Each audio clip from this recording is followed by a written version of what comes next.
Hello friends, welcome to வெங்கிடெக். இந்த வீடியோவில் சிங்கப்பூர் வேலைக்கு வந்துட்டு ஒர்க்கிங் ஃபோட்டோஸ் வீடியோஸ் கட்டாயம் தேவையா அப்படிங்கிற பற்றி தான் இந்த வீடியோவில் பார்க்க போகிறோம். ஸோ ஃப்ரெண்ட்ஸ், நீங்கள் இப்போ தான் நம்ம வெங்கிடெக் புதுசாக வர்றீங்க அப்படின்னா நம்ம ஐடியை ஃபாலோ பண்ணிக்கோங்க. இது மாதிரி சிங்கப்பூர் வேலைவாய்ப்பு பற்றிய தகவல் நிறையா வந்துட்டு நம்ம ஐடியில் வந்து போட்டிருக்கோம். ஸோ அதை பார்க்காதவங்க பார்த்து தெரிஞ்சுக்கோங்க.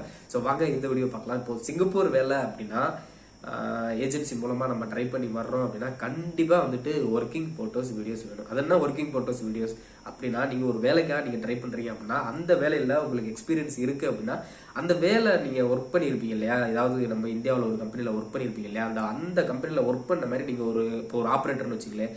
இப்போ ஒரு ஆப்ரேட்டர் வேலைக்காக சிங்கப்பூருக்கு ரெடி பண்ணிட்டு இருக்கீங்க அப்படின்னா நீங்கள் அந்த மிஷினை ஆப்ரேட் பண்ணுற மாதிரி ஒரு வீடியோ வேணும். ஒரு வீடியோ அப்போ அதுக்கப்புறம் நீங்கள் என்னென்ன பார்ட்லாம் செஞ்சுருப்பீங்களோ அதை வந்துட்டு ஃபோட்டோஸ் வேணும். அதனால நீங்கள் ஒர்க் பண்ணுற மாதிரி ஃபோட்டோஸ் வீடியோஸுங்கிறது அதுதான். ஸோ இந்த வீடியோஸ் ஃபோட்டோஸ் வந்துட்டு இன்னைக்கு வந்துட்டு சிங்கப்பூர் வேலைக்கு வந்துட்டு கட்டாயம் ஆயிடுச்சு. ஸோ இந்த ஃபோட்டோஸ் வீடியோஸ் இல்லை அப்படின்னா நீங்கள் சிங்கப்பூர் வேலைக்கு வந்து ட்ரை பண்ணவே முடியாது, ஏஜென்சி மூலமாக வரோம். ஸோ இப்போ இந்த ஃபோட்டோஸ் வீடியோஸ் எதுக்காக கட்டாயம் கேட்குறாங்க?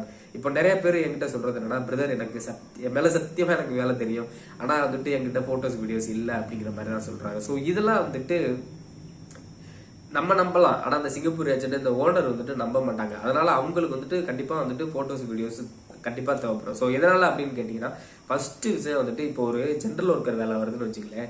ஜென்ரல் ஒர்க்கர் ஒரு ஃபேக்டரியில் ஜென்ரல் ஒர்க்கர் வேலை, அதுக்கு வந்துட்டு நம்ம என்ன நினைப்போம், இது ஒரு ஜென்ரல் ஒர்க்கர் வேலை தானே, இதுக்கு எதுக்கு ஃபோட்டோஸ் வீடியோஸ் அப்படிங்கிற மாதிரி தான் நினைப்போம். ஆனால் இவங்க வந்துட்டு இதுக்குமே ஃபோட்டோஸ் வீடியோஸ் கேட்குறாங்க. ஏன்னு கேட்டிங்கன்னா, முதல்ல ஃபோட்டோஸ் வீடியோஸ் எதுக்கு அப்படிங்கிறத முதல்ல தெரிஞ்சுக்கணும். ஏன்னு கேட்டிங்கன்னா, இது ரெண்டு விஷயத்துக்காக தேவைப்படுது.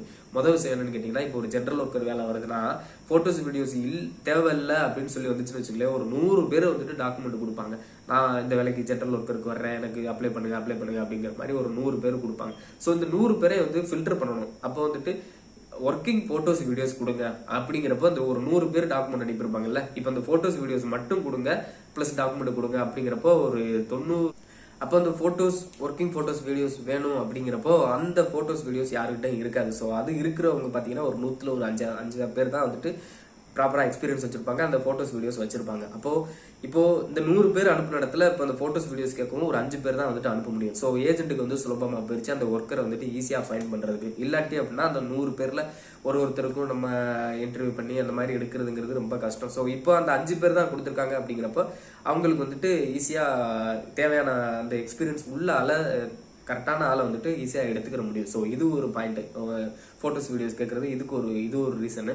ஸோ அடுத்ததாக இதுக்காக ஃபோட்டோஸ் வீடியோஸ் கேட்குறாங்க அப்படின்னு பார்த்தீங்கன்னா, ஏஜென்ட்டுக்கு வந்து ஒரு நம்பிக்கை வேணும். ஏஜென்ட் முக்கியமாக அந்த எம்ப்ளாயர் உங்கள் ஓனருக்கு வந்துட்டு ஒரு நம்பிக்கை வேணும் உங்கள் மேலே. ஓகே, இந்த பையன் ஒர்க் பண்ணியிருக்கான் அப்படிங்கிற மாதிரி நம்பிக்கை வேணும். ஏன்னா ஏஜென்ட்டுமே வந்துட்டு ஏதாவது வேலை தெரியாதால சும்மா அந்த பையன் தெரியும் அப்படின்னு சொல்லிட்டு வந்தேன் அப்படின்னா ஏஜென்ட்டுக்கு நாளைக்கு பிரச்சனை, அந்த பையனுக்கு பிரச்சனை ஆயிடுச்சுன்னா ஏஜென்ட் வந்துட்டு கொஞ்சம் சிரமமாக இருக்கும் ஏஜென்ட்டுக்கு வந்துட்டு சில நேரம். ஓகேங்களா, இப்போ அந்த பையன் ஒர்க்கிங் ஃபோட்டோஸ் வீடியோஸ் கொடுத்துட்டேன் அப்படின்னா அந்த ஏஜென்ட்டுக்கு வந்து கொஞ்சம் ரிலாக்ஸ் ஆயிடுவார். ஓகே, நம்ம வந்துட்டு ஒரு வேலை தெரிஞ்ச பையனை தான் நம்ம வந்துட்டு சிங்கப்பூர் வேலைக்கு அனுப்புகிறோம் அப்படிங்கிற மாதிரி அவருக்கு வந்துட்டு கொஞ்சம் ரிலாக்ஸ் ஆயிடுவார். இதே மாதிரி அந்த ஓனருக்கும் வந்துட்டு கொஞ்சம் ஃப்ரீ ஆயிடுவாரு. ஓகே, நம்ம வந்துட்டு ஒரு வேலை தெரிஞ்ச பையனை தான் நம்ம வந்து எடுத்துக்கிட்டு இருக்கோம் அப்படிங்கிற மாதிரி அவங்க வந்து ஸ்ட்ரெஸ் இல்லாமல் இருப்பாங்க. ஸோ இதனால தான் வந்துட்டு ஒர்க்கிங் ஃபோட்டோஸ் வீடியோஸுங்கிறது கட்டாயம் தேவைப்படுது. அதனால இன்னைக்கு ஒரு ரெஸ்டாரண்ட் கிளீனர் வேலைக்காக இருந்தாலுமே வந்துட்டு நீங்கள் ஒரு கிளீன் பண்ணுற மாதிரி வீடியோ கொடுக்கணும். ஏன்னா நாளைக்கு நீங்கள் வந்துட்டு வேலையில் ஏதாவது பிரச்சனை பண்ணீங்கன்னா உங்கள் ஏஜென்ட்டாக இருக்கட்டும் இல்லை உங்கள் எம்ப்ளாயராக இருக்கட்டும் என்ன சொல்லுவார், பாரு தம்பி, நீ அந்த வீடியோ கொடுத்துருக்க, நீ இந்த வேலைக்கு தான் வந்திருக்க, இதை தான் நீ பண்ணணும் அப்படிங்கிற மாதிரி நாளைக்கு வந்துட்டு சொல்லிடுவார். ஸோ வீடியோங்கிறது அவங்களுக்கு ஒரு ப்ரூஃப் மாதிரி. அதனால வீடியோ வச்சும் நாளைக்கு வந்துட்டு உங்களை சொல்லுவாங்க, நீங்கள் நான் வந்தது இந்த வேலை, நான் எனக்கு இந்த வேலை கொடுக்குறீங்க அப்படின்னு சொல்லிட்டு நாளைக்கு பிரச்சனை பண்ணீங்கன்னா அப்போ அந்த எம்ப்ளாயர் வந்துட்டு வீடியோ காட்டி பாரு உன்னை வந்துட்டு அந்த வேலைக்கு தான் எடுத்திருக்கேன், நீ தான் செய்யணும் அப்படிங்கிற மாதிரி பேசிடுவாங்க. ஸோ அதனால அந்த மாதிரி இடத்துக்கு வந்துட்டு வீடியோஸ் ஃபோட்டோஸ் வந்துட்டு கண்டிப்பாக தேவைப்படும். ஸோ அதனால இன்னைக்கு வந்துட்டு முன்னாடிலாம் வந்துட்டு ரெஸ்யூம் இருந்தால் போதும் ஒரு வேலைக்கு வந்து ரெடி பண்ணி வந்துடலாம். இப்போ வந்துட்டு அப்படி கிடையாது. ரெஸ்யூம் என்னதான் இருந்தாலும் ரெஸ்யூம்ங்கிறது அடுத்த பட்சம். நம்ம இன்னைக்கு ஒரு ஒர்க்கிங் ஃபோட்டோஸ் வீடியோஸ் கொடுத்தோம் அப்படின்னால சிங்கப்பூர் வேலை கிடைச்சிருச்சு அப்படிங்கிற மாதிரி தான். ஓகேங்களா, இன்னைக்கு ஒரு வேலை வருது அப்படின்னா நீங்கள் ஃபோட்டோஸ் வீடியோஸ் கொடுத்தீங்க அப்படின்னாலே அதை வச்சே உங்களை வந்து சூஸ் பண்ணிடுறாங்க. ஓகே, இந்த பையனுக்கு வேலை தெரியும் அப்படிங்கிற மாதிரி.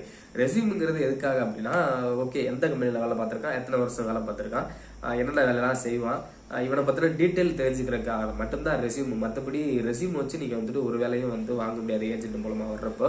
ஸோ ஃபோட்டோஸ் வீடியோ வச்சு தான் வந்துட்டு வேலை வாங்க முடியும்.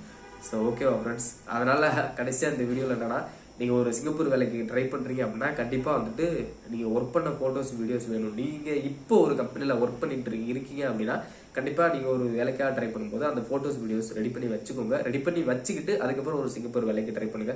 ஏன்னா உங்களுக்கு ஒரு நல்லதுதான். நீங்க ஒரு போட்டோஸ் வீடியோஸ் ரெடி பண்ணிக்கிட்டு அந்த வேலைக்கு வந்தீங்க அப்படின்னா ஓகே உங்களுக்கு ஒரு கான்பிடன்ட் இருக்கும், நம்ம வந்து தெரிஞ்ச வேலைக்கு தான் போறோம் அப்படிங்கிற மாதிரி. அதனால போட்டோஸ் இல்லாதவங்க ரெடி பண்ணிக்கோங்க. சிங்கப்பூர் வேலைக்கு ஏஜென்ட் மூலமா வர்றீங்க அப்படின்னா ஒர்க் பண்ற போட்டோஸ் வீடியோஸ் வேணும். ஓகேவா? ஸோ பார்க்க வந்த வீடியோ இதுதான். இது மாதிரி சிங்கப்பூர் வீடியோஸ் வேணும் அப்படின்னா நம்ம வெங்கிடெக் வந்து ஃபாலோ பண்ணிக்கோங்க. இது மாதிரி சிங்கப்பூர் வீடியோஸ் வெங்கிடெக்ல இருக்கு. ஸோ அதை பார்த்து தெரிஞ்சுக்கோங்க. அடுத்த வீடியோல பார்க்கலாம்.